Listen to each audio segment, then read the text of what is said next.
Another example was an investment firm in the southeast part of the United States. There were two independent companies that had been thinking for some time to work together. And on their own, individually, they had had some sporadic successes here and there. They were both very, very talented guys, but they were absolute opposites. You know, they looked at each other and they said, you know, we should work together. But they were like the odd couple, if you remember that show. And so they did. They decided to work together, and it was an absolute train wreck. Both their business suffered. They actually did much less in revenue than they did individually on their own. They thought the synergies would help them. It hurt them. And again, they lacked some systems and they lacked some basic understanding.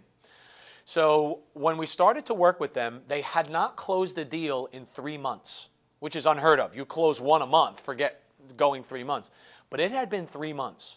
And it took us some time to unravel some of their bad habits and some of the mistakes that they had made.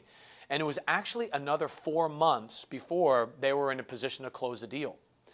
Well, what we had to do was align them. And part of our discovery process is very much an alignment process where we get them on the same page. They understand their mission, their vision, their values, their purpose, why they're in business, and what they really want to accomplish. And the easy answer is, well, we want to do deals and we want to make money. All right, well, that's your easy answer, and you're not getting a result with that answer. So we need a new answer. We need one you agree on, that you're fully committed to, and when times get tough, you'll stick to. And again, it wasn't a very comfortable process. Not many of these processes are comfortable, but they're very valuable, and they were very profound.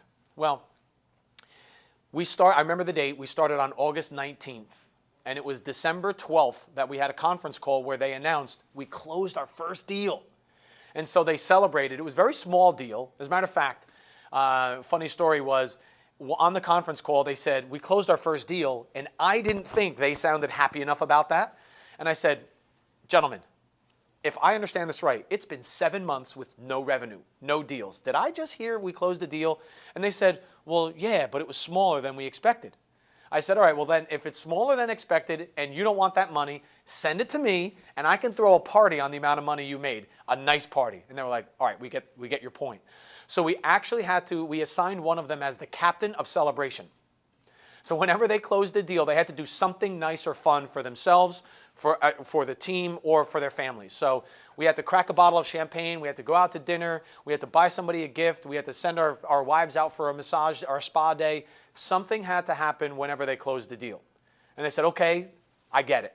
And we said, listen, if you're not into celebration, you're not going to have many celebrations. So we need to really capitalize on whatever it is that whatever successes that you're having.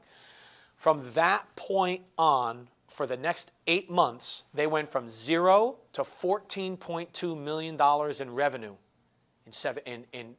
over the span of 12 months. 4 months, nothing. But then once they hit and their processes, and their systems really took hold, they just crushed it. They went from that one deal in December to then 1 deal a month. Then 2 deals a month, 3 deals a month. By the time the end of that year rolled around, they were doing 3 to 5 deals per month. And do the math.